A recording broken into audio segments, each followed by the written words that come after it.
Hello students, आज हम लोग इलेक्ट्रोमैग्नेटिक वेव से रिलेटेड न्यूमेरिकल प्रॉब्लम डिस्कस करेंगे जो आपके नीट और आईआईटी के लिए बहुत इंपॉर्टेंट है। इसके पहले वाले वीडियो में मैंने इलेक्ट्रोमैग्नेटिक वेव के कॉन्सेप्ट को मैंने समझाया। आज उसी कॉन्सेप्ट के बेसिस पे हम लोग बहुत सारे न्यूमेरिकल प्रॉब्लम समझेंगे। बहुत इजी रहता है न्यूमेरिकल प्रॉब्लम। अगर आपको फार्मूले का नॉलेज है तो आप इजीली न्यूमेरिकल प्रॉब्लम सॉल्व कर सकते हैं। तो चलिए कुछ न्यूमेरिकल प्रॉब्लम देखते हैं। पहला देखिए, the electric field strength in an electromagnetic wave is the 10⁴ volt metre. The magnetic field strength will be, there are 4 option. पहला ऑप्शन देखिए, पहला एमसीक्यू देखिए, यानी किसी रीजन में इलेक्ट्रिक फील्ड का जो स्ट्रेंथ है 10⁴ वोल्ट पर मीटर है, तो आपको मैग्नेटिक फील्ड की वैल्यू निकालनी है। ये कई एग्जाम में आ चुका है। इसको कैसे करेंगे देखिए, आपको मालूम है कि किसी भी इंस्टेंट टाइम इलेक्ट्रिक फील्ड और मैग्नेटिक फील्ड का जो रेशियो होता है E/B, चाहे आरएमएस वैल्यू से लो या फिर उसके पीक वैल्यू से लो, ये हमेशा लाइट के इक्वल होता है। This will be equal of the speed of the light. Any instant time magnitude of the ratio of the magnitude of the electric field to magnetic field and this will be equal of the speed of the light. ये मैंने already electromagnetic wave के lecture में discuss किया था, property of the electromagnetic wave. इसके previous वाले video में मैंने डिस्कस किया था। तो बस इसी फॉर्मूले का इस्तेमाल करना है तो ये आपसे बन जाएगा। तो यहाँ पर दिया है फ्रॉम द क्वेश्चन में क्या दिया है स्टूडेंट देखिए, इलेक्ट्रिक फील्ड की वैल्यू दी है। ये दिया है 10⁴ वोल्ट पर मीटर। बस इसको रख दीजिए यहाँ पर। तो बी चाहिए तो अपन को E/B इक्वल टू होता है C। तो B चाहिए तो B is equal to E/C। तो B विल बी, E की वैल्यू है 10⁴ और C की वैल्यू कितनी है स्टूडेंट? C की वैल्यू है स्पीड ऑफ द लाइट। ये तो आपको मालूम है अच्छी तरह से कितनी वैल्यू होती है। तो इसको सिंप्लीफाई करेंगे तो ये पावर वहाँ चले जाएगा, 1/3 इंटू 10⁴ -8। तो ये 1/3 का 0.33 लिख सकते हैं इंटू 10⁻⁻⁴। तो इसमें ऑप्शन देखिए क्या आ रहा है, ये है, लेकिन यहाँ पर प्लस पावर दिया है, ये नहीं है, तो ये डी ऑप्शन होगा। इसको सेट करिए इसके अनुसार। देखिए तो 3.3 ऐसा लिखेंगे तो ये हो जाएगा 10⁻⁵ और ये होगा tesla. The unit of the magnetic field is the tesla. तो D option is the correct option. तो इसके प्रीवियस वीडियो में मैंने इलेक्ट्रोमैग्नेटिक वेव के जो प्रॉपर्टी को डिस्कस किया था, उसमें बहुत सारे फॉर्मूले का जिक्र मैंने किया था, उसी पर बेस्ड है ये। तो पहला ऑप्शन क्लियर हो गया स्टूडेंट। तो अब चलिए दूसरे ऑप्शन की ओर मूव करते हैं। दूसरा ऑप्शन क्या है, the total energy of the electromagnetic wave in A vacuum is given by the relation. ये 4 रिलेशन, इसमें से कौन सा सही होगा ये आपको बताना है। ये भी मैंने इसके प्रीवियस वाले वीडियो में मैंने डिस्कस किया है, the property of the electromagnetic wave. तो इसको कैसे बनाएंगे देखिए, ये बहुत ही अच्छा और इंटरेस्टिंग क्वेश्चन है। देखिए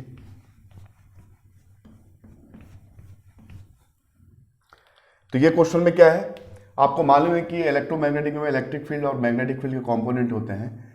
तो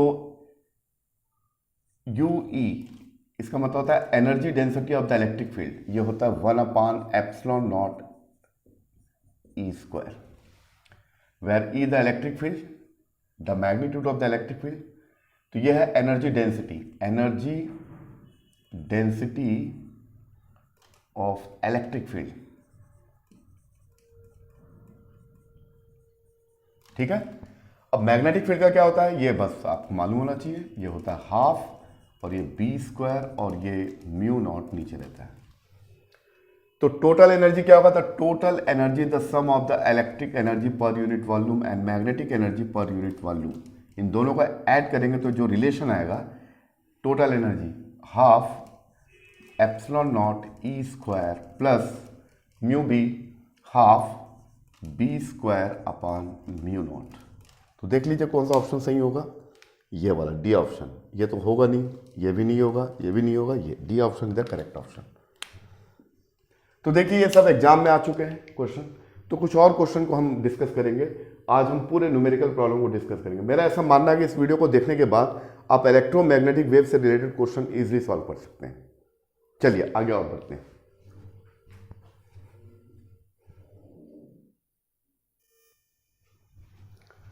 चलिए स्टूडेंट और एमसीक्यू देखते हैं। क्वेश्चन नंबर 3 क्या है? The direction of the propagation of the electromagnetic wave is given by, ये 4 ऑप्शन दिया, बड़ा अच्छा क्वेश्चन है ये। इसमें से कौन सा जो ऑप्शन है वो इलेक्ट्रोमैग्नेटिक वेव के डायरेक्शन को बताता है? यानी इलेक्ट्रोमैग्नेटिक वेव जब मीडियम में ट्रेवल करता है तो अपनी एनर्जी रेडिएट करता है। अगर कोई एक्सेलरेटेड या D accelerated charges always produce the electromagnetic wave, तो उसका डायरेक्शन आप किससे दोगे? इलेक्ट्रिक फील्ड और मैग्नेटिक फील्ड के स्केलर प्रोडक्ट से, या ई से, या बी से, या इलेक्ट्रिक फील्ड और मैग्नेटिक फील्ड के क्रॉस प्रोडक्ट से? तो ये बहुत इंपॉर्टेंट क्वेश्चन है। इसका ऑप्शन होगा डी। और ये कैसे होगा? देखिए, ये आपका मान लीजिए एक्स वाई प्लेन है, ये एक्स और ये वाई प्लेन है। तो एक्स प्लेन में इलेक्ट्रिक फील्ड के कंपोनेंट है, इसको मैं लिख सकता हूँ ई not cos K Z minus omega. यहाँ पर के के साथ जो जेड है ये डायरेक्शन बता रहा है एनर्जी, यानी इलेक्ट्रोमैग्नेटिक वेव किस डायरेक्शन मूव करेगा।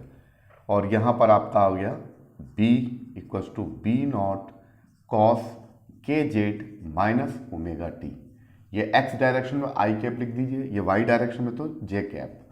तो ये जो इसके ठीक परपेंडिकुलर होगा, ये इसको मैं ऐसा बना देता हूँ मैं, ये ठीक इसके परपेंडिकुलर होगा, जेड एक्सिस में होगा। तो ये जेड एक्सिस में, तो जो एनर्जी जो रेडिएट करेगा अलोंग टू, इसको बोलते हैं propagation of the electromagnetic wave. तो ये जो होगा इसका जो, इसको बोलते हैं पॉइंटिंग वेक्टर भी बोलते हैं। पॉइंटिंग वेक्टर, जब हम इसको वेक्टर के रूप में रिप्रेजेंट करते हैं, energy radiated per unit time, energy radiated per unit time per unit area is known as the Poynting vector. इसी को हम लोग बोलते हैं intensity of the light, intensity of the electromagnetic wave. तो ये जो जे डायरेक्शन होगा, ये जो यहाँ पर जो पॉइंटिंग वेक्टर या इंटेंसिटी का जो डायरेक्शन होगा, ये ई और बी के क्रॉस प्रोडक्ट के बराबर होगा। ध्यान रखना, पहले ई आएगा उसके बाद बी आएगा, बी क्रॉस ई नहीं होगा, इसको ध्यान रखना, ई क्रॉस बी। अगर एक्स डायरेक्शन में इलेक्ट्रिक फील्ड के कंपोनेंट है या इलेक्ट्रिक फील्ड का डायरेक्शन है, वाई डायरेक्शन में मैग्नेटिक फील्ड का है, तो जे डायरेक्शन में क्या होगा आपका, जो वेव जिस इस डायरेक्शन में वेव मूव कर रहा है, प्रोपोगेशन ऑफ द वेव ऐसा जा रहा है। इलेक्ट्रिक फील्ड के कंपोनेंट एक्स एक्सिस में ऑसिलेट कर रहे हैं और मैग्नेटिक फील्ड के कंपोनेंट वाई एक्सिस में कंपोनेंट कर रहे हैं और अपनी एनर्जी को जेड एक्सिस के थ्रू ये प्रोपोगेट कर रहा है मीडियम में। तो ये क्वेश्चन है, बड़ा अच्छा है। तो इसमें क्या कंफ्यूजन क्या होगा स्टूडेंट के? ई डॉट बी भी लिख सकता है कोई भी, तो ई डॉट बी नहीं होता है ई क्रॉस बी, क्योंकि इसका एक पर्टिकुलर डायरेक्शन भी हम शो करते हैं जिसको बोलते हैं पॉइंटिंग वेक्टर। यानी जो इसका प्रोपोगेशन होता है इलेक्ट्रोमैग्नेटिक वेव का, उसको हम एक वेक्टर के थ्रू रिप्रेजेंट करते हैं जिसको बोलते हैं पॉइंटिंग वेक्टर। कई जगह अपन इसको पी के द्वारा भी रिप्रेजेंट करते हैं या एस के द्वारा, इसको बोलते हैं पॉइंटिंग एनर्जी। और इसकी वैल्यू जो होती है पॉइंटिंग एनर्जी की वैल्यू, टोटल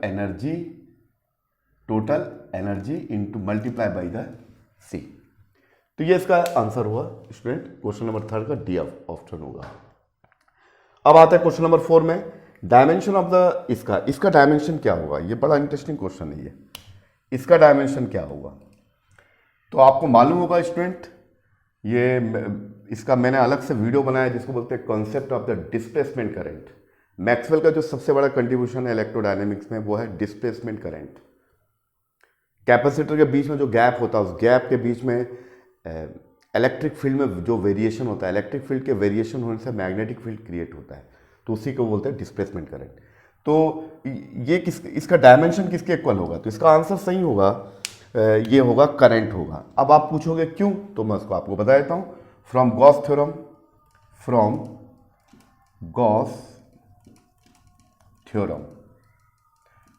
हमको इलेक्ट्रोस्टैटिक में गॉस थ्योरम बताता है कि इलेक्ट्रिक फ्लक्स किसी सरफेस, बाउंडेड सरफेस से पास हो रहा है, तो this will be 1/ε0 into net charge present inside the bounded surface. तो ये फॉर्मूला होता है। इसको स्टूडेंट अगर आप टाइम के रिस्पेक्ट में डिफ्रेंशिएट करोगे, हम एज्यूम कर रहे हैं कि जो इलेक्ट्रिक फील्ड है कांस्टेंट नहीं है बल्कि टाइम के रिस्पेक्ट में चेंज हो रहा है, तो now differentiating this equation with respect to time, तो then d phi E D t, इसको टाइम के रिस्पेक्ट में डिफ्रेंशिएट करोगे तो 1/ε0 है, तो मीडियम की परमिटिविटी है तो कांस्टेंट है, और ये डिफ्रेंशिएट हो जाएगा डी क्यू डी टी। तो स्टूडेंट देखिए क्या आने वाला है, ये ε0 को यहाँ शिफ्ट करिए तो ये होगा D phi E D T, और ये हो जाएगा डी क्यू डी टी, और आपको मालूम है कि डी क्यू डी टी का मतलब क्या होता है, rate of the charge, current. तो the dimension of the epsilon naught and the rate of the change of the electric flux, that means epsilon naught d phi E D t, the dimension of this physical quantity will be equal of the current. तो ये current के equal होगा। तो ये भी clear हो गया student. तो 4 एमसीक्यू बताया, बहुत इंपॉर्टेंट एमसीक्यू मैंने छाट के लाया आपके लिए, जो किसी ना किसी एग्जाम में आ चुके हैं। और ऐसे में 10 से 12 क्वेश्चन आपको बताऊंगा आज। यह इलेक्ट्रोमैग्नेटिक वेव का लास्ट टॉपिक है। इसके बाद हम लोग मॉडर्न फेज के रदरफोर्ड मॉडल और बोहर मॉडल के बारे में बात करेंगे अगले वीडियो में। तो आज का जो पूरा का पूरा वीडियो है वो पूरा न्यूमेरिकल और कॉन्सेप्ट बेस्ड क्वेश्चन पर हमारा है, आधारित है। तो इसको ध्यान से देखिए और ये किसी ना किसी एग्जाम में आपको जरूर हेल्प करेगा, ऐसा मेरा मानना है। तो चलिए अगले एमसीक्यू की ओर चलते हैं। Question number 5।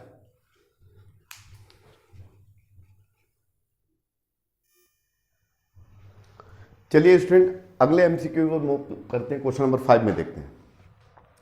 An electromagnetic wave travels along the z-axis. Which of the following pairs of the space and the time varying field would generate such a wave? ये 4 ऑप्शन दिए हैं। तो ये इसमें एक चीज़ तो आपको क्लियर है, मैं आपको थोड़ा ट्रिक बता देता हूँ कि एमसीक्यू तक कैसे पहुँचेंगे। अगर आपको बेसिक नॉलेज है तो देखिए, N electromagnetic wave travel along the Z axis, यानी आपका इलेक्ट्रोमैग्नेटिक वेव जो पॉइंटिंग वेक्टर है वो जेड एक्सिस के अलॉन्ग जा रहा है। ये आपका हो गया एक्स और ये हो गया आपका वाई।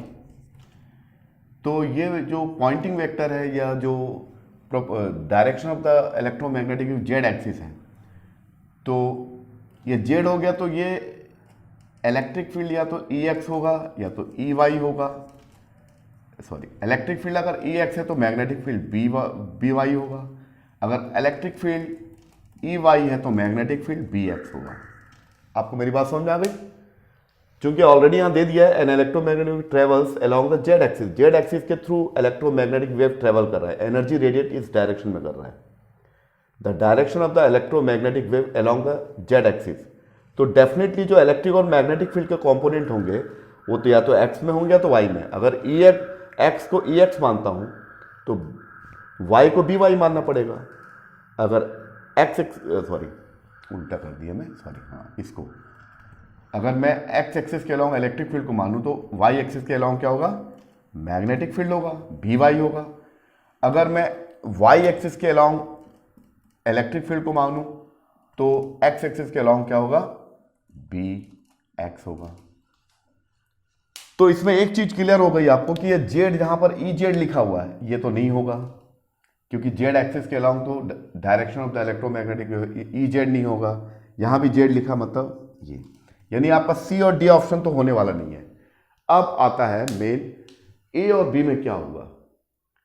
तो इसमें हम तुक्का लगा नहीं सकते, फिजिक्स में तुक्का काम चलता नहीं है। तो हम लोग कैसे काम करेंगे, देखिए इसका कॉन्सेप्ट समझाता हूं। या तो ए होगा ई एक्स एंड बी वाई, यानी इलेक्ट्रिक फील्ड एक्स एक्सिस के अलॉन्ग ऑसिलेट कर रहा है और मैग्नेटिक फील्ड वाई एक्सिस में और जेड एक्सिस में। तो आपका क्लियर हो गया कि वो जो ऑलरेडी दे दिया है कि direction of the propagation of the wave. दूसरा ऑप्शन क्या है, बी ऑप्शन है, या तो ई वाई होगा या तो बी एक्स होगा। ठीक है, तो इसकी प्रोबेबिलिटी कितनी हो गई, 50%।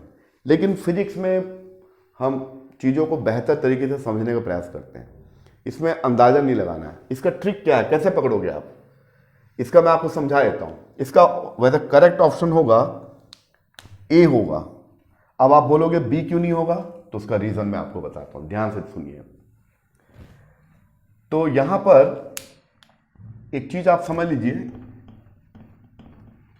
अगर इलेक्ट्रिक फील्ड दिया हुआ है, सपोज इलेक्ट्रिक फील्ड दिया हुआ, ध्यान से सुनिए, ई नॉट कॉस या साइन किसी में भी एक्सप्रेस कर सकते हैं। और जेड एक्सिस के अलॉन्ग, जेड एक्सिस में हमारा इलेक्ट्रोमैग्नेटिक वेव का डायरेक्शन है, तो यहां लिखेंगे के के साथ जो है इलेक्ट्रोमैग्नेटिक वेव का डायरेक्शन होता है जेड एक्सिस में माइनस ओमेगा टी, और ये एक्स एक्सिस में है।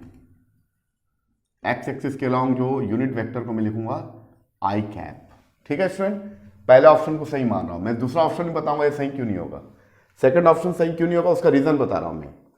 अच्छा, तो अगर ये दे दिया है तो मैग्नेटिक फील्ड कैसे निकालते हैं? मैग्नेटिक फील्ड निकालने का तरीका है हमारे पास, वो है आपका ये के के बारे में मैंने आपको इलेक्ट्रोमैग्नेटिक वेव के बारे में डिस्कस किया था। के is the propagation vector, propagation constant बोलते हैं के क्रॉस ई। के का डायरेक्शन और ई के डायरेक्शन को क्रॉस प्रोडक्ट करिए आप, तो बी का डायरेक्शन निकलेगा। और यहां पर ध्यान दीजिए ये है आई जे, साइक्लिक ऑर्डर को ध्यान रखिए आप, ठीक है स्टूडेंट। के का डायरेक्शन क्या है? के यानी इलेक्ट्रोमैग्नेटिक वेव का डायरेक्शन, जेड डायरेक्शन में, तो यहां लिखोगे के कैप क्रॉस। ई का डायरेक्शन क्या है? मैंने क्या सपोज किया फर्स्ट ऑप्शन में एक्स है यानी आई, तो के क्रॉस आई, ये साइक्लिक ऑर्डर में है, के क्रॉस आई तो क्या आएगा? जे। तो इलेक्ट्रिक फील्ड का डायरेक्शन क्या होगा? जे। एक्चुअली में बी का सही एक्सप्रेशन होता है के क्रॉस ई, ऐसा करके निकाल सकते हो। तो अगर इलेक्ट्रिक फील्ड एक्स एक्सिस में है तो मैग्नेटिक फील्ड क्या आएगा आपका? वाई एक्सिस में। ये एक्स माना तो ये वाई, ये होगा, ठीक है। अब स्टूडेंट अगर ये गिवन है, ये दिया हुआ है, तो मैं अगर इलेक्ट्रिक फील्ड का इक्वेशन दिया हुआ है तो मैग्नेटिक फील्ड को ऐसे निकालते हैं के क्रॉस ई, और नीचे कुछ और भी क्वांटिटी रहती है उस पर ध्यान मत दीजिए आप। लेकिन अगर मैग्नेटिक फील्ड दिया हुआ है B naught cos K Z minus omega T, ठीक है, ठीक है स्टूडेंट। और ये जेड डायरेक्शन, ये मान लीजिए वाई डायरेक्शन में जे लिखता हूं। तो इसके थ्रू अगर इलेक्ट्रिक फील्ड ये दिया हुआ है, अगर मैग्नेटिक फील्ड का इक्वेशन दिया हुआ है तो इसके थ्रू इलेक्ट्रिक फील्ड कैसे निकालेंगे? सेम वही के क्रॉस बी, लेकिन यहां पर माइनस साइन आ जाता, बस इसको ध्यान रखिए। तो इस इक्वेशन को फुलफिल ये इक्वेशन करता है। अब इसको आप रख के देख लीजिए। अब देखिए ई का डायरेक्शन क्या हुआ, देखो मैंने क्या सपोज किया, ऑप्शन नंबर फर्स्ट, इसमें इलेक्ट्रिक फील्ड एक्स एक्सिस के अलाउंग मूव कर रहा है और मैग्नेटिक फील्ड वाई एक्सिस के अलाउंग। तो यहां पर के का मतलब हो गया direction of the propagation of the wave, तो ये जेड डायरेक्शन में तो लिखोगे के कैप या जेड लिखोगे। के का मतलब यहां पर के कैप इंटू बी, बी किस डायरेक्शन में? वाई डायरेक्शन में।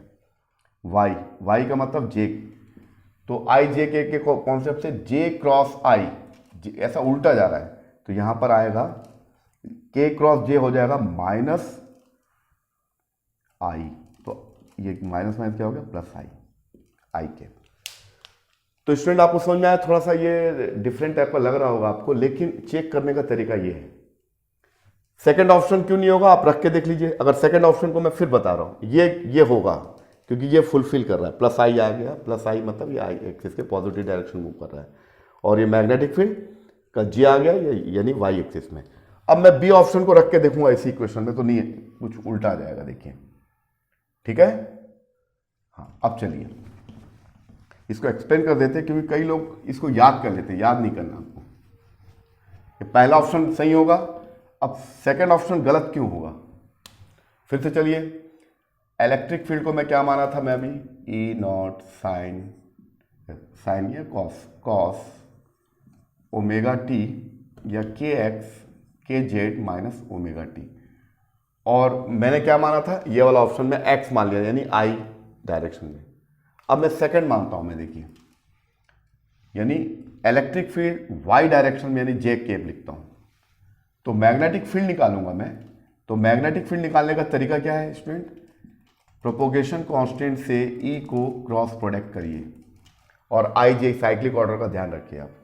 के किस डायरेक्शन में? ये तो दे दिया क्वेश्चन में, पॉजिटिव डायरेक्शन में यानी के यूनिट वेक्टर के, इंटू ई किस डायरेक्शन में है? मैंने सपोज किया वाई डायरेक्शन, वाई का मतलब होता है जे, और साइक्लिक ऑर्डर को ध्यान रखिए आई जे के। तो के क्रॉस जे, ये क्या आ जाएगा? के क्रॉस जे उल्टा आ जाएगा, माइनस आई आ जाएगा, यानी मैग्नेटिक फील्ड का डायरेक्शन क्या हो जाएगा? B equals to B naught cos K Z minus omega T, और ये आपका हो जाएगा मैग्नेटिक फील्ड का हो गया माइनस आई, यानी ये नेगेटिव आ जाएगा ये, जबकि यहां पॉजिटिव दिया हुआ है यहां पर, तो ऐसा नहीं हो पाएगा। क्लियर हुआ स्टूडेंट? तो फर्स्ट ऑप्शन क्यों सही होगा उसको मैं एक्सप्लेन किया, मैं यही होगा, ये नहीं होगा क्योंकि ये इस प्रॉपर्टी को फॉलो नहीं कर पाएगा। ठीक है, अब इसी को अच्छा ये हो गया आपका। अब इसके बाद हम लोग आते हैं मैग्नेटिक फील्ड निकालना है, अच्छा इलेक्ट्रिक फील्ड निकालना है। इलेक्ट्रिक फील्ड निकालना है तो इलेक्ट्रिक फील्ड के लिए है के क्रॉस बी। के तो जेड एक्सिस में यानी के यूनिट वेक्टर के, और बी को क्या मान लिए होंगे वाई, ये सॉरी एक्स माना हो, एक्स माना है आई, के क्रॉस आई, के क्रॉस आई, तो ये क्या हो जाएगा जी। ठीक है, तो ये जी आ गया, लेकिन बी क्या हो गया अपोजिट डायरेक्शन हो गया, तो ये नहीं हो पाएगा, फुलफिल नहीं हो पाएगा। तो क्लियर हुआ? तो कोई भी अगर इस टाइप का कभी भी क्वेश्चन आया तो आपको चेकआउट करना है तो इस तरीके से कर सकते हो। क्या है इसका ट्रिक, क्या है उसका ट्रिक? ये है कि अगर आप इलेक्ट्रिक फील्ड को जिस डायरेक्शन में मानते हो, ये आपका इलेक्ट्रिक फील्ड निकालने का तरीका माइनस प्रोपोगेशन कांस्टेंट के क्रॉस बी, और मैग्नेटिक फील्ड निकालने का तरीका है बी के क्रॉस ई। बस इस प्रॉपर्टी को अगर फॉलो कर रहा है, इस प्रॉपर्टी को केवल फर्स्ट ऑप्शन फॉलो करता है, सेकंड नहीं करता है। क्लियर हो गया? तो ये बात समझ में आ गई? तो ये चेक करने का तरीका है, इस तरीके से आप चेक कर सकते हो। क्लियर? अगले क्वेश्चन की ओर मूव करते हैं। चलिए, ये क्वेश्चन बोल रहा है the expression mu naught epsilon naught has the dimension of oh, dimension of, चार ऑप्शन दिया हुआ है, यानी क्वेश्चन नंबर 6 में इसका डायमेंशन क्या होगा। तो चूंकि ये ये जो फॉर्मूला है ना इलेक्ट्रोमैग्नेटिक वेव से रिलेटेड है, मैंने आपको बताया था property of the electromagnetic wave में कि अगर आपका इलेक्ट्रोमैग्नेटिक वेव वैक्यूम में ट्रेवल कर रहा है या एम्प्टी स्पेस में या फ्री स्पेस में ट्रेवल करता है, तो उस समय अकॉर्डिंग टू द मैक्सवेल ने बताया when the electromagnetic wave travel in the vacuum or free space, then speed of the electromagnetic wave is given by the mu naught epsilon naught, और इसकी स्पीड मैंने आपको बताया property of the electromagnetic wave में light के equal आती है। इससे यह साबित होता है कि लाइट का मतलब होता है इलेक्ट्रोमैग्नेटिक वेव और इलेक्ट्रोमैग्नेटिक वेव का मतलब होता है लाइट। ठीक है, तो इस बेसिस पे अब ये फॉर्मूला तो बहुत ईजी हो गया स्टूडेंट। इसका डायमेंशन अगर आप ट्रेडिशनल तरीके से निकालोगे, म्यू नॉट यानी permeability of the magnetic field, permeability of the medium और परमिटिविटी ऑफ द, इसका निकालोगे, रखोगे, स्क्वायर रूट लोगे तो आपका 5 से 10 मिनट चला जाएगा, तो उसमें टाइम वेस्ट होगा। और ये एक्सप्रेशन याद है मैक्सवेल का कि इलेक्ट्रोमैग्नेटिक वेव अगर वैक्यूम या फ्री स्पेस में ट्रेवल करता है तो उस कंडीशन में जो उस इलेक्ट्रोमैग्नेटिक वेव की जो वैल्यू है लाइट के ठीक इक्वल आती है। इससे यह साबित होता है कि लाइट भी इलेक्ट्रोमैग्नेटिक वेव है। तो इस एक्सप्रेशन में म्यू नॉट एप्सिलॉन नॉट को निकालोगे तो ये हो जाएगा 1/c, और c का मतलब speed of the light, light का मतलब speed of the light, speed का होता है Lt-1, और इसको ऊपर ले जाओगे तो L-1t+1। तो इसमें करेक्ट ऑप्शन क्या आ रहा है देखो स्टूडेंट, एल, ये B option is the correct option. और इसमें फर्स्ट ऑप्शन ये नहीं होगा। ये क्यों नहीं होगा इसको मैंने डिटेल से एक्सप्लेन कर दिया। और ये ट्रिक याद करिए आप, इलेक्ट्रिक फील्ड का निकालना है जो प्रोपोगेशन कांस्टेंट है, जिस direction electric field electromagnetic wave travel कर रहा है उसका डायरेक्शन क्रॉस बी, और यहाँ माइनस साइन आएगा। और बी का निकालना है, बी का डायरेक्शन निकालना है, तो जिस डायरेक्शन में इलेक्ट्रोमैग्नेटिक वेव का डायरेक्शन है, जेड डायरेक्शन बताया था, क्रॉस ई, क्रॉस प्रोडक्ट करेंगे और आई जे के फॉर्मेट को याद रखेंगे, आई जे के जो आपको क्रॉस प्रोडक्ट में सिखाया गया था, बात खत्म। तो ये दोनों क्वेश्चन आपसे बन जाएगा। उम्मीद है कि ये क्वेश्चन नंबर 6 भी आपको क्लियर हो गया होगा। अब कुछ और एमसीक्यू की ओर मूव करते हैं।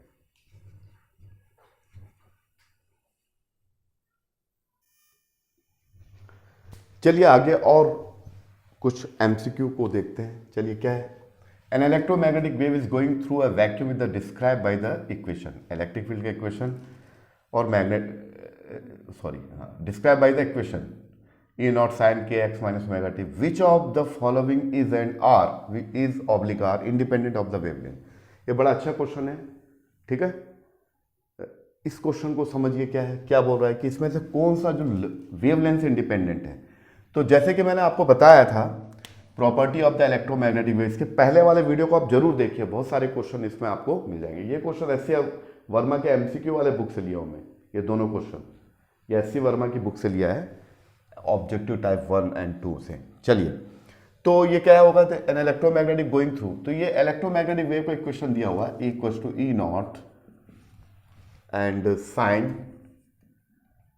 मैं बताया साइन और कॉस किसी से भी कर सकते हो आप, कोई प्रॉब्लम नहीं है। अच्छा, यहां पर हमेशा ध्यान रखना है कि यहां पर जो k के साथ जो कोऑर्डिनेट होगा x, यानी आपका जो एनर्जी इलेक्ट्रोमैग्नेटिक वेव का डायरेक्शन x डायरेक्शन में, यानी पॉइंटिंग वेक्टर जो आपका the energy radiated per unit time per unit area, ये x डायरेक्शन में, तो आपका y और z डायरेक्शन में आपका क्या होगा, इलेक्ट्रिक और मैग्नेटिक फील्ड होगा।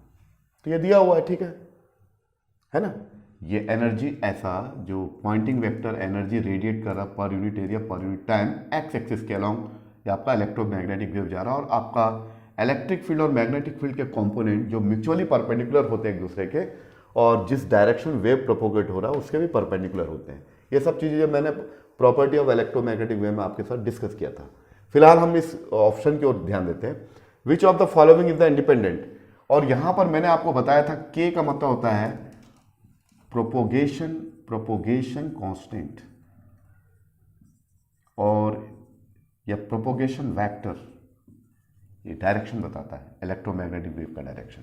तो k इज इक्वल टू होता है 2 पाई अपॉन लेम्डा, और यहां पर जो ओमेगा है इसको बोलते हैं angular frequency of the electromagnetic wave, 2 pi upon T या 2 pi new the frequency of the electromagnetic wave. Okay, तो इसमें से कौन सा इंडिपेंडेंट होगा, देखो ये तो लेमडा पर डिपेंड करेगा, ओमेगा क्या लेमडा पर डिपेंड करेगा, यस करेगा। Omega is equal to 2 pi nu, और न्यू की जगह सी अपॉन लेमडा लिख सकता हूं मैं। तो के भी डिपेंड कर रहा है लेमडा पर, ओमेगा भी डिपेंड कर रहा है लेमडा पर, और के और ओमेगा, इसको देखते हैं, डी को देखते हैं, के क्या है, के ओमेगा, डी ऑप्शन देखते हैं। अगर ये भी कर रहा है तो मतलब सी होगा, और सी क्या होगा उसके बारे में बात कर लेते हैं। के का मतलब 2 पाई अपान लेमडा, और ओमेगा का मतलब होता है 2 पाई सी अपान लेमडा, यानी लेमडा स्क्वायर, यानी ये भी लेमडा पर या वेवलेंथ पर डिपेंड कर रहा है, ओमेगा भी डिपेंड कर रहा है, के भी डिपेंड कर रहा है। अब इस पर के बारे में बात करते हैं, बहुत इंपॉर्टेंट टर्म्स है इलेक्ट्रोमैग्नेटिक वेव में, ठीक है स्टूडेंट। तो ना ए होगा, ना बी होगा, ना डी होगा, तो पक्का है कि के अपान डब्ल्यू ही होगा। और ये क्यों होगा उसको आपको मैं समझा देता हूं, देखिए के अपान ओमेगा, के का मतलब होता है 2 पाई अपान लेमडा, और ओमेगा का मतलब होता है 2 पाई न्यू, और ये 2 पाई कैंसिल हो गया स्टूडेंट, तो ये आ गया के अपान ओमेगा, और ये आपका हो गया,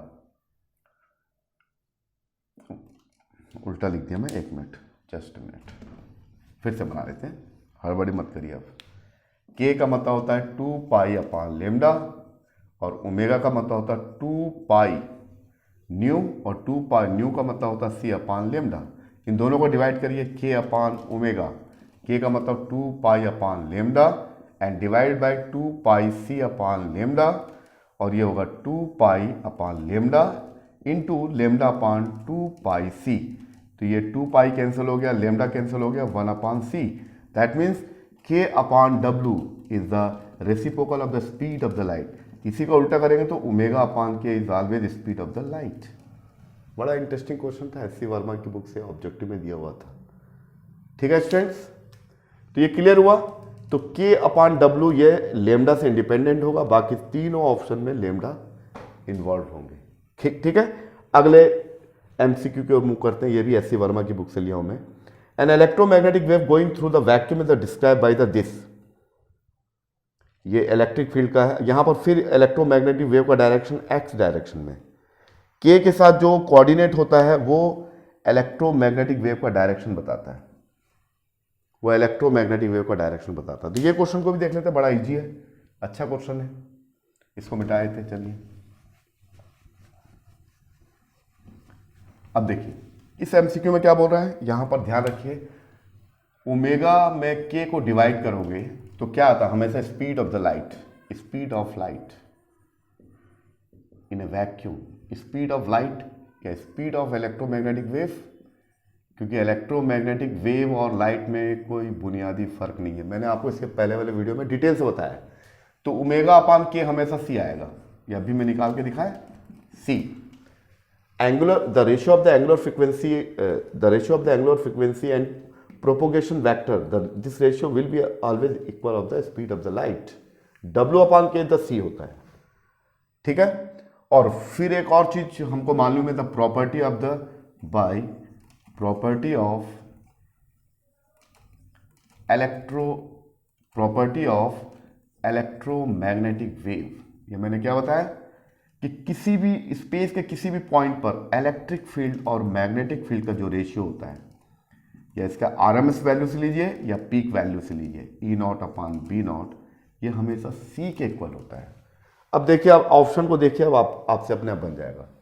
तो सी की वैल्यू क्या है, डब्ल्यू अपान के, यानी सी स्पीड ऑफ लाइट को हम लिख रहे हैं the speed of the light in terms of the angular frequency and propagation vector, and speed of the light in terms of the electric field and magnetic field. तो दोनों का एक ही मतलब है, डब्ल्यू अपान के की जगह इसमें नॉट में दिया है, नॉट में लिखो ई नॉट अपान बी नॉट, तो ये क्रॉस मल्टीप्लाई कर दो, तो E not up into k और बी नॉट इक्वल इंटू डब्ल्यू, तो E naught k equal to B naught डब्ल्यू, E naught k equal B naught डब्ल्यू, first option is the correct option.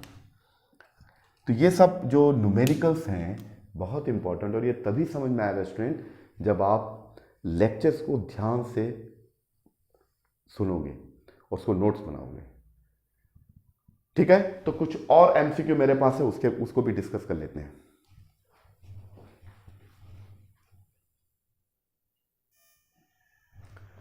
चलिए क्वेश्चन नंबर 9 को रीड करते हैं। Question number 9 क्या है स्टूडेंट, देखिए, a free electron is placed in the path of a plane electromagnetic wave, the electron will start moving along electric field, along the magnetic field, along the direction of the propagation of the wave, and D in a plane containing the magnetic field and the direction of the propagation। तो इस option का जवाब देना आपको। तो कई लोगों के दिमाग में ये बात आती होगी कि इलेक्ट्रोमैग्नेटिक वेव में जो इलेक्ट्रिक फील्ड और मैग्नेटिक फील्ड का कंपोनेंट तो होता ही है, और उन दोनों के वाइब्रेशन से जो एनर्जी रेडिएट होती है ना, time varying field induces electric field and time varying electric field induces magnetic field. तो ये आपको मैंने इसके प्रीवियस वाले वीडियो में बताया। यानी कुल मिलाकर ये है कि इलेक्ट्रोमैग्नेटिक वेव में इलेक्ट्रिक फील्ड और मैग्नेटिक फील्ड के कंपोनेंट अवेलेबल होते हैं, ठीक है, इसमें कोई दो राय नहीं है। और जब इलेक्ट्रोमैग्नेटिक वेव किसी मीडियम में ट्रेवल कर रहा है और तभी इलेक्ट्रॉन बीच में आ गया, तो इलेक्ट्रॉन तो चार्ज पार्टिकल है, तो चार्ज पार्टिकल पर इलेक्ट्रिक फील्ड भी फोर्स अप्लाई करेगा और मैग्नेटिक फील्ड भी लगाएगा, जिसको बोलते हैं मैग्नेटिक फोर्स। तो इलेक्ट्रॉन पर इलेक्ट्रिक फील्ड भी फोर्स अप्लाई करेगा और मैग्नेटिक फील्ड भी।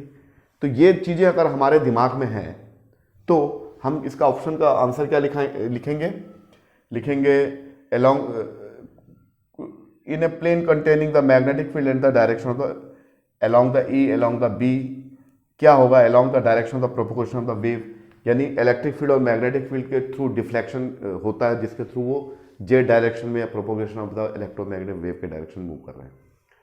तो इसका सही आंसर स्टूडेंट क्या होगा, मैं आपको बता रहा हूँ। इसका सही आंसर होगा ओनली इलेक्ट्रिक फील्ड। अब आप पूछोगे इलेक्ट्रिक फील्ड के थ्रू ही इलेक्ट्रॉन पर फोर्स लगेगा, मैग्नेटिक फील्ड के थ्रू क्यों नहीं लगेगा? तो इसके प्रीवियस वाले वीडियो में मैंने property of the electromagnetic waves के बारे में डिस्कस किया था। किसी भी time, any instant time, the ratio of the electric field and magnetic field, इसके पीक वैल्यू को RMS value E and B का या peak value of E and B का लेते हैं, तो ये हमेशा किसके इक्वल होता है? Speed of the light. It is the basic property of the electromagnetic wave. ये मैंने आपको इसके प्रीवियस वाले वीडियो में डिस्कस किया था। अच्छा, तो भाई इलेक्ट्रिक फील्ड और मैग्नेटिक फील्ड का रेशियो सी होता है। अगर मान लीजिए मैग्नेटिक फील्ड निकालना चाहूं तो E अपान सी, और E की वैल्यू कितनी होगी? जितनी मान लीजिए 10⁴ है, तो C कितना होगा 3 × 10⁸ इससे अगर डिवाइड करोगे तो जो वैल्यू आएगा B इज वेरी नेग्लिजिबल, बहुत स्मॉल वैल्यू आएगा। इससे ये पता चलता है कि B is less than to electric field. तो ये बहुत वेरी इंपॉर्टेंट कॉन्सेप्ट है इलेक्ट्रोमैग्नेटिक वेव का। तो इलेक्ट्रिक फील्ड और इलेक्ट्रोमैग्नेटिक वेव में इलेक्ट्रिक फील्ड और मैग्नेटिक फील्ड दोनों अवेलेबल होते हैं, उसका वाइब्रेशन होता है, उसी के थ्रू एनर्जी या इलेक्ट्रोमैग्नेटिक वेव प्रोपोगेट करता है मीडियम में, ठीक है। लेकिन जो इलेक्ट्रिक फील्ड होता है स्ट्रॉन्गर होता है और मैग्नेटिक फील्ड वीकर होता है, थोड़ा सा उसकी जो मैग्नीट्यूड है इलेक्ट्रिक फील्ड के कंपेरिजन में बहुत कम होती है। तो इलेक्ट्रोमैग्नेटिक वेव ऐसे ट्रैवल कर रहा है, इलेक्ट्रोमैग्नेटिक वेव ईएम वेव। तो ईएम वेव ट्रेवल कर रहा है तो इलेक्ट्रॉन जो नेगेटिव चार्ज है उस पर इलेक्ट्रिक फील्ड ही फोर्स अप्लाई करेगा, मैग्नेटिक फील्ड नहीं कर सकता, क्योंकि मैग्नेटिक फील्ड बहुत ही स्मॉल होता है, बहुत ही नेग्लिजिबल, बहुत स्मॉल वैल्यू का मैग्नेटिक फील्ड क्रिएट होता है। तो इसका करेक्ट ऑप्शन क्या होगा student? Only the electron will start moving along the direction of the field, है ना। इलेक्ट्रिक फील्ड के इन्फ्लुएंस से इलेक्ट्रॉन मूव करेगा। Electron will move under the influence of the electric field. Electron does not move under the influence of the magnetic field. Why? Because the magnitude, the value of the B is very negligible as compared to the electric field. Clear? तो ये question आपको समझ में आ गया होगा student. इसका correct option होगा A option. ये प्रॉपर्टी बहुत इंपॉर्टेंट, इसके थ्रू न्यूमेरिकल भी सॉल्व कर सकते हो। चलिए क्वेश्चन नंबर 10 को देखते हैं क्या बोल रहा है। क्वेश्चन नंबर 10 क्या बोल रहा है, देखो student. The electric field is an electromagnetic wave is given by इतना। Find the energy contained in the cylinder of cross section 10। यहाँ पर क्या क्या दिया देखिए, इस क्वेश्चन को सॉल्व करते हैं। ये न्यूमेरिकल है सॉल्यूशन। तो सबसे पहले आपको इलेक्ट्रोमैग्नेटिक वेव का इक्वेशन दिया हुआ है, लिख लीजिए आप। 50 newton per coulomb is the peak value of the electric field, and इसका जो वैल्यू दिया साइन के फंक्शन में as a function of the T and X, ये ओमेगा और T minus X upon C, here C the speed of the light, ऐसा दिया है, ठीक है स्टूडेंट।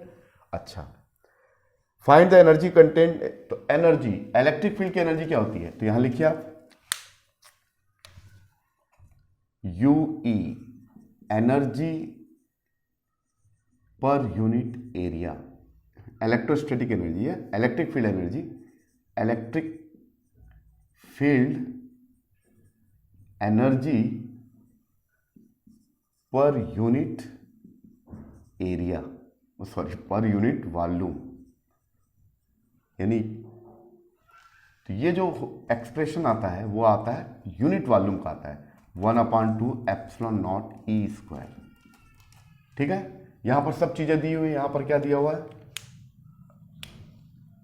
यहां पर दिया हुआ है पीक वैल्यू दिया हुआ है, E0 दिया हुआ है, E0 इज गिवन 50, और यहां पर E है तो निकाल सकते हो, क्योंकि RMS वैल्यू जो होता है इलेक्ट्रिक फील्ड का, RMS वैल्यू उसके पीक वैल्यू का 1/√2 टाइम्स होता है। तो E0 दिया हुआ, तो E0, या तो इसको चेंज कर लीजिए आप, E को लिख सकते हो आप 1/2 एप्सिलॉन नॉट, E की जगह लिखोगे E0/√2, तो ये स्क्वायर करेंगे तो पीक वैल्यू आ गया 1/2 एप्सिलॉन नॉट E²/2, तो ये हो गया 1/4 एप्सिलॉन नॉट E² आ गया।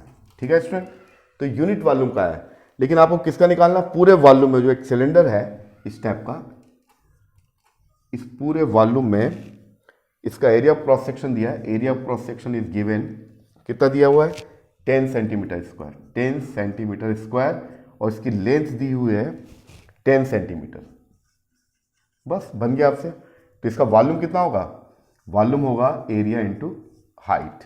एरिया कितना दिया है, 10 सेंटीमीटर स्क्वायर इंटू 10 cm, लेकिन इसको मीटर में चेंज कर दो आप, तो ये आपका आंसर बन जाएगा स्टूडेंट। देखिए इसको मिटा रहा हूं ऊपर वाला, या इसको मिटा देते हैं क्वेश्चन नंबर 9 को, क्योंकि ये तो मैंने बता दिया है। हाँ, अब इसके बाद जो आएगा देखिए, तो energy density of the electric field is 1/2 epsilon not E² होता है। इसको पीक वैल्यू में लिखना है तो 1/2 epsilon not E not square upon 2, तो ये हो गया 1/4 epsilon not E not square. Okay, तो अब हमको वॉल्यूम चाहिए, तो टोटल एनर्जी चाहिए, तो energy per unit volume into total volume, तो टोटल एनर्जी होगा 1/2 epsilon not E square, E not square 1/4 हो जाएगा वो, 1/4 इंटू वॉल्यूम।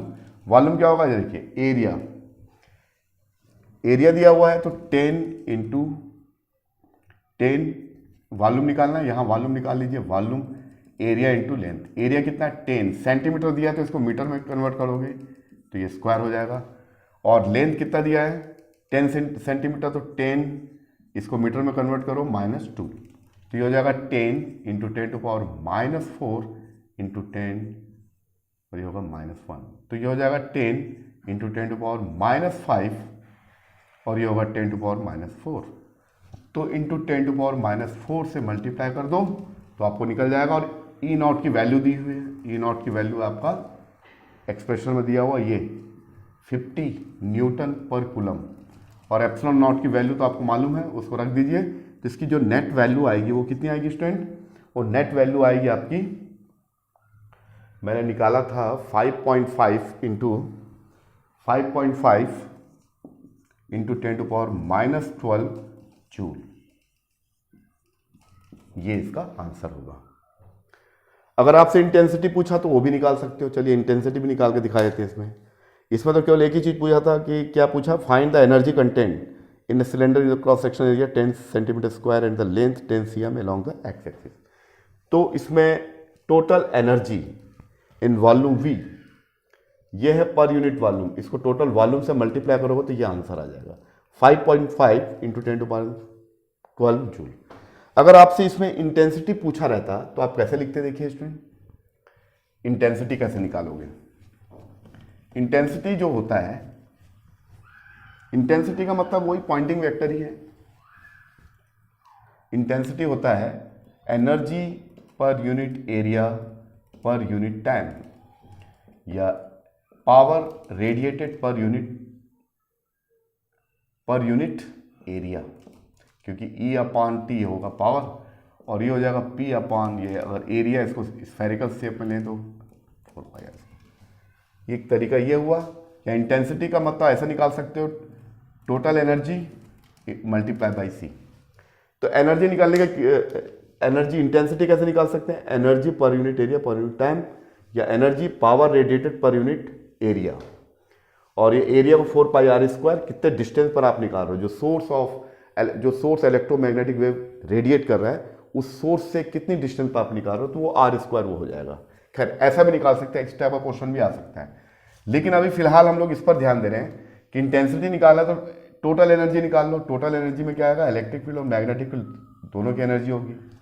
तो मैंने आपको इसके पहले वाले वीडियो में बताया था कि U की जो वैल्यू होती है UE प्लस UB, और इसकी वैल्यू होती है half epsilon not E² plus half B² upon mu naught.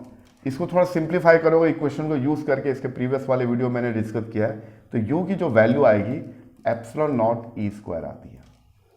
अगर पीक वैल्यू में लिखना चाहोगे तो E = E0 अपान √2, तो ये होगा नेट एनर्जी होगा एप्सिलॉन नॉट E0² 2। जी, तो ये जो वैल्यू है उस वैल्यू को C से मल्टीप्लाई कर दो तो इंटेंसिटी ऑफ द लाइट, यानी इसको न्यूमेरिकल का इंटेंसिटी भी निकल जाएगा, यानी जो इलेक्ट्रोमैग्नेटिक वेव है उसकी इंटेंसिटी भी फाइंड आउट कर सकते हो। इंटेंसिटी होता है total energy multiply by speed of the light. तो टोटल एनर्जी कितनी है, epsilon not E0² 2 into speed of the light. तो स्टूडेंट अगर आप इसको कैलकुलेट करोगे तो इसका आंसर आएगा, यहां लिख देता हूं आंसर, इसका आंसर होगा, ऊपर लिख देता हूं मैं, इसका आंसर होगा student I epsilon not E² upon 2 into C E0²। E0 तो दिया हुआ 50, एप्सिलॉन नॉट की वैल्यू मालूम है, स्पीड ऑफ लाइट मालूम है, तो इसको अगर आप कैलकुलेट करोगे तो इसकी वैल्यू आएगी 3.3। और चूंकि मैंने बताया I को कैसे लिख सकते हैं, I को या तो ऐसे लिखो, या power radiated per unit area, ये होगा वाट पर मीटर स्क्वायर, तो इसकी यूनिट होगी वाट पर मीटर स्क्वायर। तो ये इस टाइप का न्यूमेरिकल आपको इलेक्ट्रोमैग्नेटिक वेव में थोड़ा आ सकता है, खासकर आईआईटी मेंस या एडवांस लेवल में भी आ सकता है। तो उसके लिए आपको केवल फॉर्मूले का नॉलेज होना चाहिए, उसका इस्तेमाल कैसे करना है उसको आपको सीखना है। क्लियर? अब दो और न्यूमेरिकल है उसको बताते हैं, फिर उसके बाद हमारा ये लेक्चर खत्म होगा।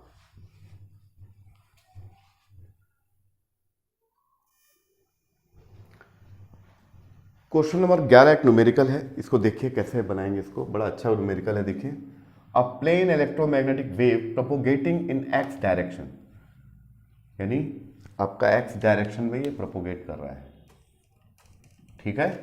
तो इसके वाई और जेड डायरेक्शन में क्या होगा स्टूडेंट्स,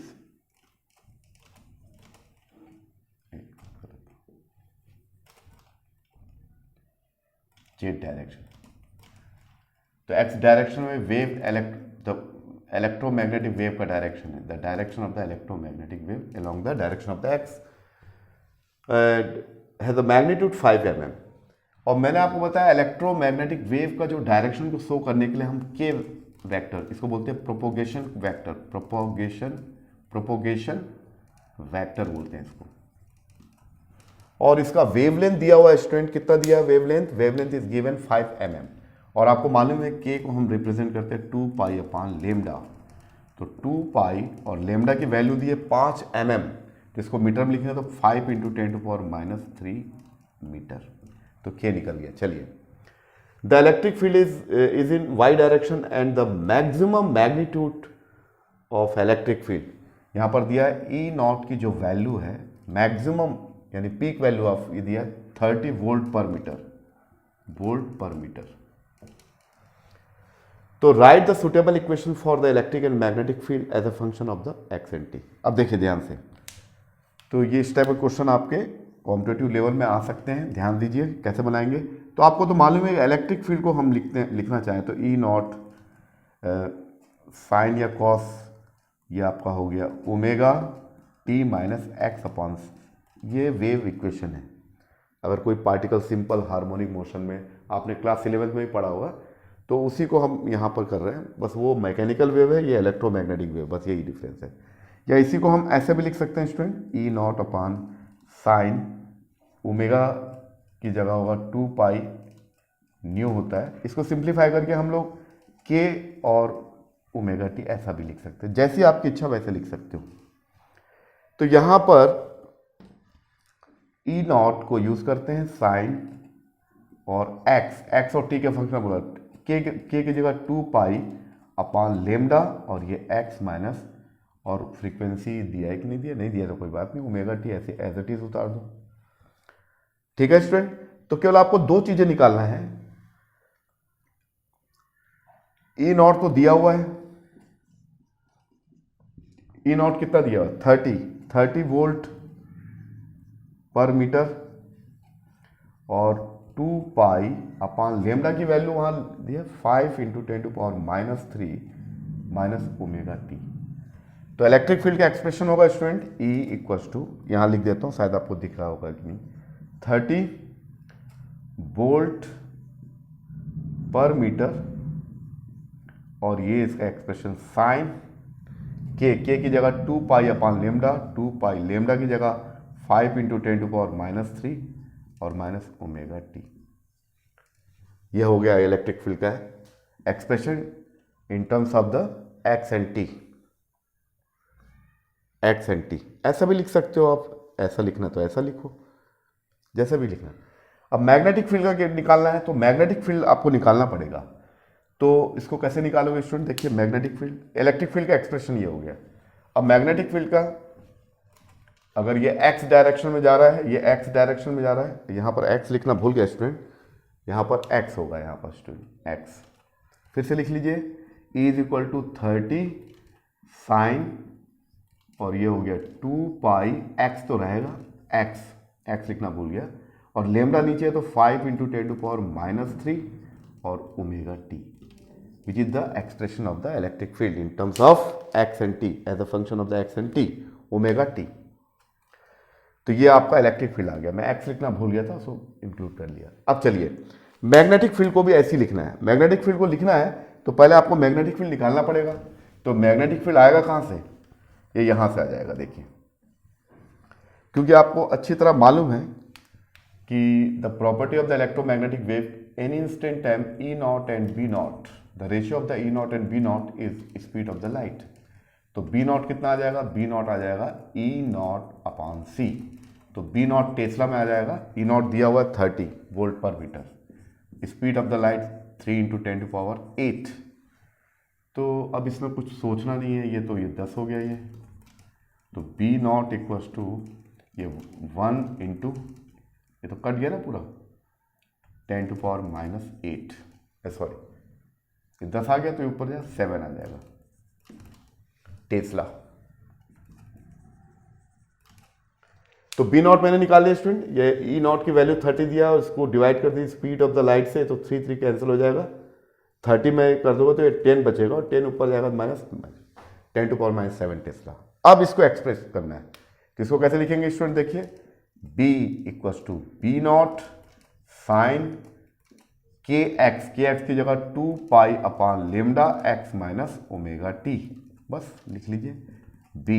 बी नॉट की जगह लिखेंगे 1 × 10⁻⁷ टेस्ला और बाकी एज इट इज उतार देंगे 2πx, और लेमडा की जगह लिखेंगे 5 × 10⁻³ - ω t। तो ये रहा आपका न्यूमेरिकल। तो आपको समझ में आ गई हो मेरी बात। आपको कोई भी एक इक्वेशन याद रखना, ई का ई नॉट, इसका डायरेक्शन भी आप निकाल सकते हो। इसको MCQ नंबर 2 में मैंने डायरेक्शन बताया था, ये किस डायरेक्शन में जा रहा है मैं आपको बता भी दूंगा इसका डायरेक्शन। चलिए इसको डायरेक्शन निकाल लेते हैं। अगर जेड डायरेक्शन में, इसको थोड़ा एक और स्टेप बढ़ा देते हैं। चलिए इसको मैं बता देता हूँ यहाँ पर, चलिए यहाँ बता देता हूँ। चलिए, ये एडिशनल चीज़ है, ये आपको नॉलेज होना चाहिए। तो यहाँ पर क्या है, इलेक्ट्रिक फील्ड का मैंने बताया, electric field E naught sine, ये दिया हुआ साइन, और 2πx/5 × 10⁻³ - ω t। इलेक्ट्रिक फील्ड अगर वाई डायरेक्शन में, जे डायरेक्शन में, किस डायरेक्शन में? इलेक्ट्रिक फील्ड का डायरेक्शन जे है और पॉइंटिंग वेक्टर या इलेक्ट्रोमैग्नेटिक वेव का डायरेक्शन एक्स एक्सिस के अलाउंग है। तो बी कैसे निकलेगा? बी इज इक्वल टू होता है के क्रॉस ई। के कितना होगा? के दिया हुआ एक्स एक्सिस के अलाउंग, एक्स एक्सिस के अलाउंग पॉइंटिंग वेक्टर है यानी आई कैप, और इलेक्ट्रिक फील्ड का डायरेक्शन है जे। तो आई क्रॉस जे कितना हो जाएगा? आई जे के। साइक्लिक ऑर्डर को ध्यान रखना है। आई क्रॉस जे के यानी के, जेड डायरेक्शन में। यानी इस क्वेश्चन में इलेक्ट्रिक फील्ड किस डायरेक्शन में है? इलेक्ट्रिक फील्ड को मैं वाई जे डायरेक्शन में माना हूं, तो मैग्नेटिक फील्ड क्या होगा? जेड डायरेक्शन में, या के यूनिट वेक्टर के। और एक्स डायरेक्शन क्या आपका? इलेक्ट्रोमैग्नेटिक वेव का डायरेक्शन है। तो आपको मेरी बात समझ में आ गई होगी। एक और क्वेश्चन मैं आपको सॉल्व करके दिखाता हूं, वो भी बड़ा इंटरेस्टिंग क्वेश्चन है। तो देखिए, इन सभी क्वेश्चनों को सॉल्व करने का जो तरीका है, वो इसके प्रीवियस वाले वीडियो में मैंने वो उस तरीके बताए हैं, बेसिक कॉन्सेप्ट को समझाया। अगर वो आपसे बनता है तो न्यूमेरिकल आप इजीली बना सकते हो। एक और क्वेश्चन को डिस्कस करते हैं।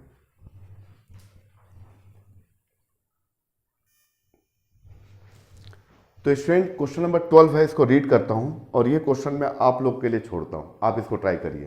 पहले मैं क्वेश्चन को रीड कर लेता हूं। A sinusoidal electromagnetic wave travel through the empty space in x direction, यानी x डायरेक्शन में ये मूव कर रहा है, ये electromagnetic x direction of the electromagnetic wave. Okay, empty space, free space, ठीक है, in x direction. The electric field in Y direction, electric field का जो डायरेक्शन है वो आपका ये ऐसा करके वाई डायरेक्शन में इलेक्ट्रिक फील्ड है, E y is a y direction. तो डेफिनेटली ये जो जेड डायरेक्शन में क्या होगा? एक्स वाई प्लेन में एक्चुअली परपेंडिकुलर है ना, इसको ठीक से बना लीजिए, मैं थोड़ा टेढ़ा मेढ़ा बना रहा हूं, अब उस पर मत जाइए। 3 एक्सिस, ये आपका बोल रहा है ये है, और ये आपका ये, और ये आपका परपेंडिकुलर, ये भी टेढ़ा हो गया। चलिए फिर से बना देते हैं।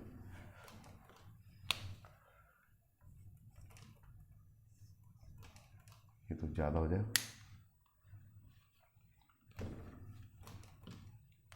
चलिए मैं ऐसा बनाता हूँ, ये एक्स वाई जेड, ये एक्स लेता हूँ और वाई डायरेक्शन में क्या है, the frequency of the wave, ये तो दिया है at the electric field in Y direction, the electric field in Y direction, ये जो ये वाई डायरेक्शन में इलेक्ट्रिक फील्ड है, ई वाई।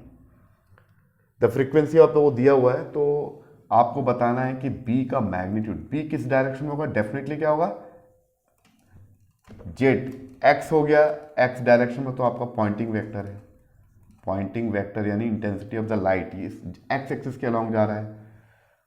वाई एक्सिस में ऑलरेडी क्वेश्चन में बोल दिया कितना है, आपका इलेक्ट्रिक फील्ड है, तो जो बचा क्या है, एक्स और वाई हो गया, बचा जेड, जेड एक्सिस के अलॉन्ग क्या होगा, आपका मैग्नेटिक फील्ड होगा। तो स्टूडेंट ये क्वेश्चन को मैं रीड कर रहा हूं और ये जितने भी आंसर मैंने लिख दिया है इसको आप ट्राई करिए, तो अभी तक मैंने जो आपको 11 क्वेश्चन करवाया है उसका एक प्रैक्टिस हो जाएगा। एक बता रहा है कि sinusoidal electromagnetic wave travel through the empty space in x direction, the electric field in Y direction, electric field y direction में है, the frequency of the wave is given, यहाँ फ्रीक्वेंसी दी है nu is equal to 1.5 gigahertz, तो gigahertz को 1.5 into 10⁹ कर लो, hertz में convert हो जाएगा, तो ये भी आपसे हो जाएगा। The oscillating electric field attend a maximum magnetic field, यहाँ मैक्सिमम मैग्नेटिक फील्ड दिया है, कितना दिया है, 63 वोल्ट पर मीटर। इसके थ्रू आप बी नॉट निकाल सकते हो, कौन सा relation, E naught upon B naught equals to c के थ्रू। तो ये जो एक्सप्रेस करना है इलेक्ट्रोमैग्नेटिक वेव को करना है, तो मैग्नेटिक फील्ड को, तो इसका 4 आंसर है। पहला आंसर इसका वेवलेंथ निकालना, फाइंड द, तो क्वेश्चन आपको समझ में आ गया होगा, क्वेश्चन में जो जो दिया है उसको मैंने यहाँ लिख दिया है। अब आपसे क्या क्या पूछ रहा है, what is the wavelength of the electromagnetic wave, wavelength आएगा 0.2, वेवलेंथ तो कोई भी निकाल लेगा, है तो कॉमन क्वेश्चन है, c is equal to nu lambda से निकल जाएगा। उसके बाद second, what is the magnitude of the magnetic field, ये से निकल जाएगा magnetic field E naught upon c, एक दो क्वेश्चन निकाल के भी दिखाया हमने। फिर पूछ रहा what is the direction of the B, आपको ऑलरेडी दिया है कि भाई एक्स एक्सिस में वेव ट्रेवल कर रहा है इलेक्ट्रोमैग्नेटिक वेव, वाई एक्सिस में इलेक्ट्रिक फील्ड है, तो जो बचा क्या, जेड एक्सिस में मैग्नेटिक फील्ड होगा, दैट्स ऑल।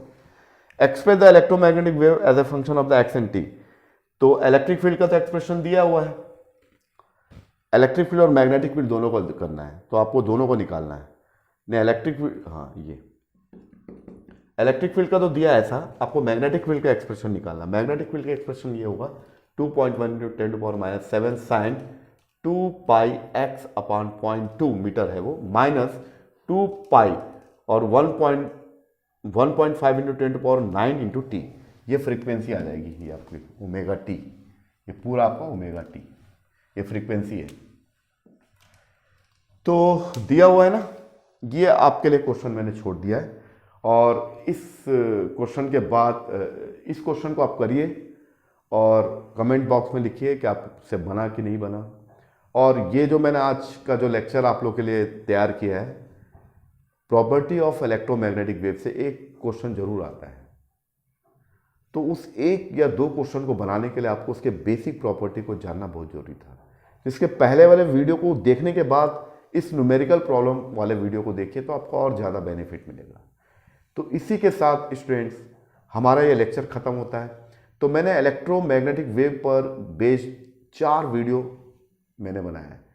एक तो मैक्सवेल इक्वेशन से रिलेटेड था, डिस्प्लेसमेंट करंट था, तो आप यूट्यूब में सर्च करके रुद्रा फिजिक्स के नाम से सर्च करके उसको देख सकते हैं। इसी के साथ हमारे लेक्चर ख़त्म होता है।